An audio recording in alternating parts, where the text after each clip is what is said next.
आपके चले जाने के पश्चात माता जी ने एक कहा,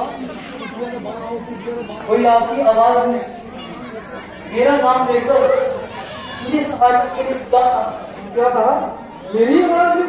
हाँ भाई, आपकी आवाज में। लक्ष्मण, मालूम होता है कि ना कोई कपटी राक्षस था। प्रभु, मेरा भी यही विचार था। मैंने माता जी को बहुत समझाया कि ये किसी धोखे की आवाज है, परंतु वह नहीं माने और अनेक प्रकार के उसमें आरोप लगाने लगे, जिन्हें मैं सहन नहीं कर पाया और अंत में आपको ढूंढने वनों में चला आया। लक्ष्मण, तुम अवश्य ही धोखा खा गए हो। उन्हीं बड़ी बलवान है, मुझे संदेह है कि सीता हमें पंचवटी में मिले। चलो शीघ्र चलो।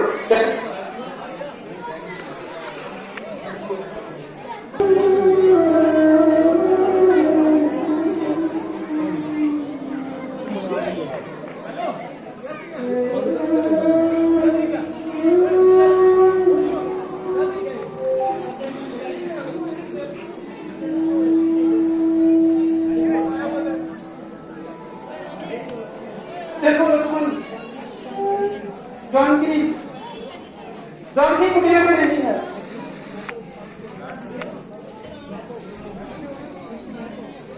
भ्राता जी, परंतु मैं तो इस स्थान पर किसी रेखा के अंदर बिठाकर गया था।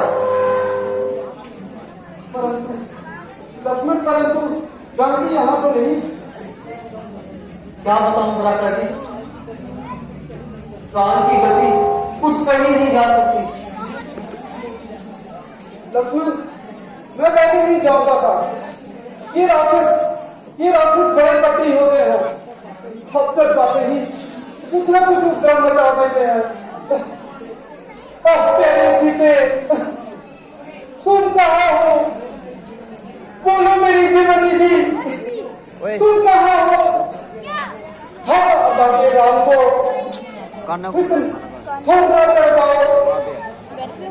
अब सहा जाता नहीं, आंखों से छुप जाना तेरा।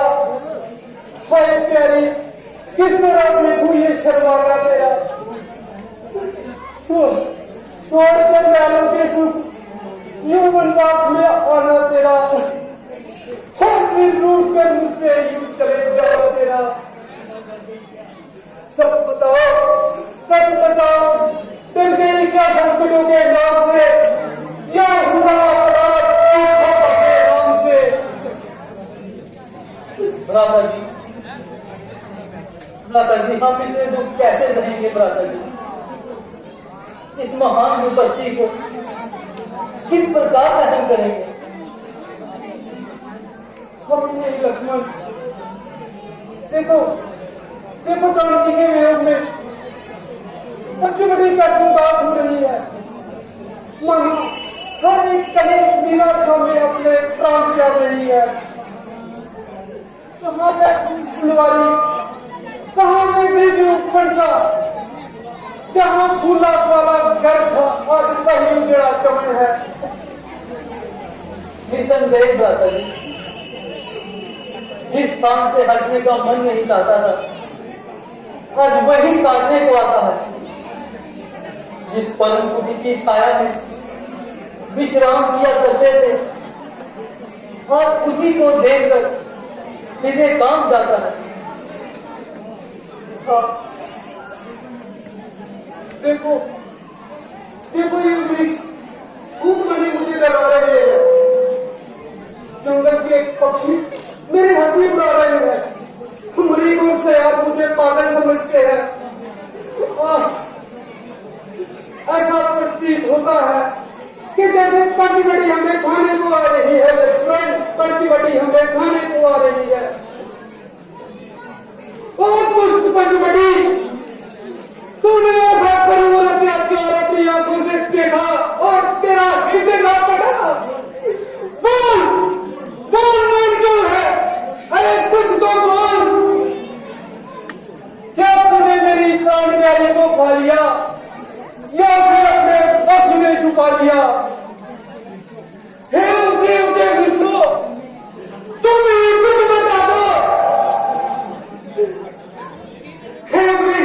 गिरती हुई नागरी लगा तो ही बिगड़ना।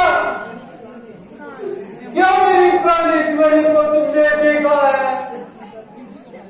इस रीता की वाटिका के नन्हे नन्हे फूलों, तुम ही कुछ बता दो कि मेरे हित की स्वामिनी कहाँ है? हे आकाश में भ्रमण करने वाले सूर्यदेव, तुम तो सारे संसार पर दृष्टि रखते हो। तुम ही बताओ कि चांदी किस पर्दे में जादूगी? शोक शोक चारों तरफ सन्नाटा छाया है, हर वस्तु मौन है। अरे कुछ मुख से तो बोलो। अच्छा, अब मालूम हुआ कि तुम्हारा पीर षड्यंत्र में होते।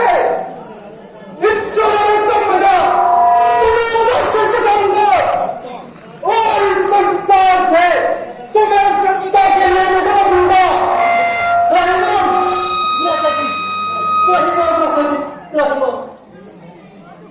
भैया भैया धैर्य से काम लीजिए। भी आपकी यही वजह नहीं तो हम माता जी को किस प्रकार भोगेंगे।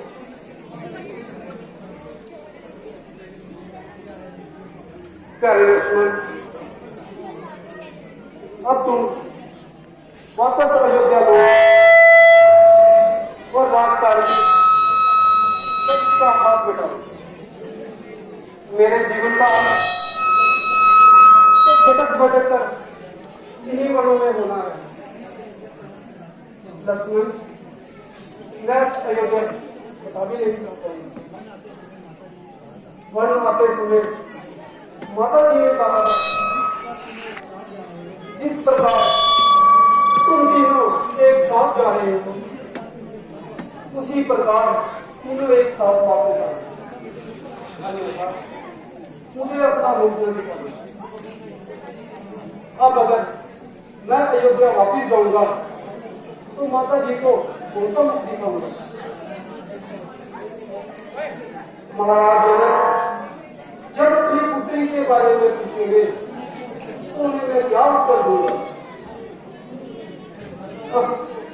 माता धरनी तो इस समाचार को सुनते ही मूर्छित हो जाएगी और उनके अचानक रुक जाएगी। लक्ष्मण, जब इन सब बातों का ध्यान आता है तो हृदय में एक तीर सा रुक जाता है। भ्राता जी आप विश्वास रखिए। जिस प्रकार हम तीनों एक साथ आए थे उसी प्रकार हम तीनों एक साथ घर वापस जाएंगे भ्राता जी। अन्यथा मैं भी अकेला वापस नहीं जाऊंगा। अब आप चिंता छोड़कर माता जी की खोज में चले भ्राता जी। चलो लक्ष्मण, अभी उन्हीं पंचवटी को देखने का जी नहीं करता।